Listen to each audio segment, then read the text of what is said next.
Alright, YouTube, it's time for another general literature update involving both the blog and the actual content thereof.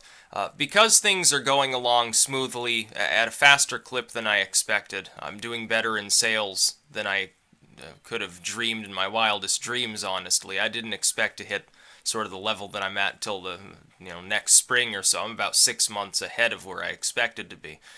Because of that, I've decided that the blog that I use, link in the description of course, primarily for my literature, needs more categories. They're starting to get a little bit lengthy as far as the content.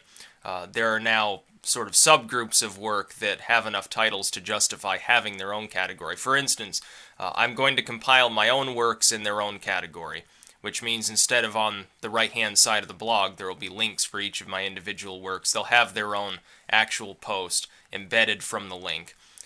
That will help clean it up. I'm going to streamline the basic format of the page. There will be 4 categories and then a 5th link to each of the 2 respective video series actually there. I'm going to cut down the number of posts that appear on the blog on each individual page in hopes of making it more user-friendly. There will be a category, for instance, for like the fortune-telling oracle stuff. I think there are 7 different titles already available with, I think, 3 or 4 more that I've obtained. So it needs its own category. Demonology would definitely be one that needs its own category.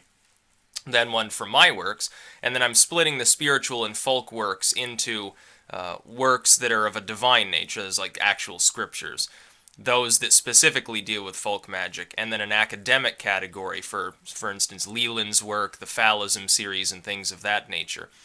By increasing the number of categories, it allows me to add more tags and descriptions, which drives more viewership, potentially, in search engines, number one. Number 2, it'll allow me to clear up each post, make the actual length of the post a little bit shorter and more easy to navigate. People have a tendency to lose interest as they go down a page if it's filled with material. They notice the stuff at the very top or bottom, the stuff in the middle sort of gets glossed over. To avoid that from happening, I've already designed the actual images that will be used for the links. They'll also look more attractive. And I've overhauled them as well in the way they look. With a new font that I've also begun using on the actual books themselves, on their titles, on the cover. What I intend to do after this is done, and with a few more releases with the new format that I'm using, is go back and actually reformat the covers of every other work that I edited before then.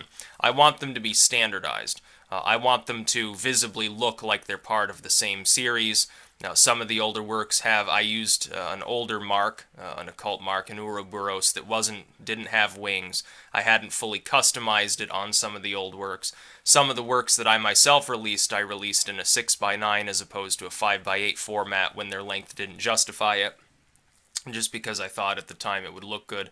I now have reconsidered that, and I decided to put down the size, reduce the font size so that they're not, exceptionally large. But they will be increased in page count, and it will better reflect their actual length than using a 6x9 format. So I will be redesigning a great deal of material. Basically, I want it all to be attractive, standardized. I want it to be smooth and streamlined. As far as new titles, I've just got done formatting the Witch's Dream Book, which is another fortune-telling work, again based on the Oraculum and Merlin tradition. It's longer than all of the others. It's also much more in-depth, and it sort of combines the lengthier aspects of the 1790s era fortune teller tradition with the palmistry and everything, with sort of the, not Americana because it's a British work, but certainly the newer, the late 1800s sort of material that you find in Napoleon's Oraculum or something of that nature. So it's longer, it's more detailed, it's quite attractive too. It has some illustrations inside that'll have to be replicated. It's a good work.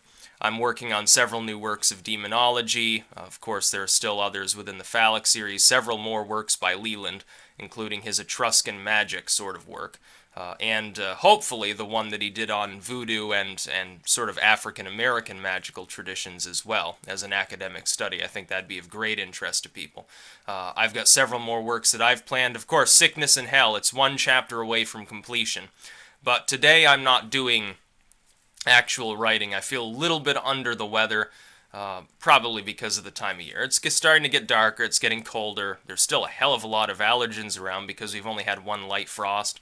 So I'm not really up to par as far as doing fiction work that requires more detail as opposed to just formatting things. I'm also going to be releasing a short treatise by Blavatsky on the stanzas of Daizan, actually. It's taken from The Secret Doctrine, which was an over 1,000 page work, a considerable work. I've decided to do what some others have done and take that specific section and make it its own shorter work. I don't really feel like editing all of Blavatsky's works over time. Number one, it would take a huge amount of effort. Number two, much of what Blavatsky had to say is boring, honestly. The early theosophical works, mostly it's just this weird mystery tradition borrowing heavily from the East, redefining it in a Western eugenic context. And it's not of that great of interest to me. It's like Crowley's work. Some of Crowley's work was okay, some of it was extremely boring, and not exactly the sort of stuff that I'm into. So I'll be releasing many works over time. It's not like I've gotten even close to exhausting the titles I've just got available already. I'm most interested in works from the Enlightenment up through the 1800s, like the fortune teller works. That's really the era that piques my interest the most. The Renaissance era works, except with regards to alchemy or some hand guide of ritual magic, generally speaking, I'm not quite as interested in. Modern works, I can take it or leave it. Ancient works are good. I'm also going to be doing the Kebra Nagast, an Ethiopian doctrine, sort of a scriptural work. But that's where all of the sort of esoteric materials, like eventually the Book of Enoch, the Gospel of Nicodemus, certainly the Book of Tobit, which I've already released, as well as certain works like probably the Sanitatis Salernitanum and so forth, will go into the spiritual category, because that's basically what they are. They're not academic works. They're not folk magic. They don't really mention magic straight up as a to-do guide, how to actually do magic. So I'm going to put them into the scriptures category, actually. So there will be 8 categories on the blog. I will be completing that hopefully later. I've already got all of the links and everything prepared. All the images are already there, uploaded and ready to use. I simply have to go through and make 4 new posts, and then link them. So that'll take care of the blog as far as being user-friendly. I know several people mentioned it's a little bit on the messy side, so I wanted to clear that up. But first, I got stuff to do today, including eat at some point, before I can get to that. That's about all.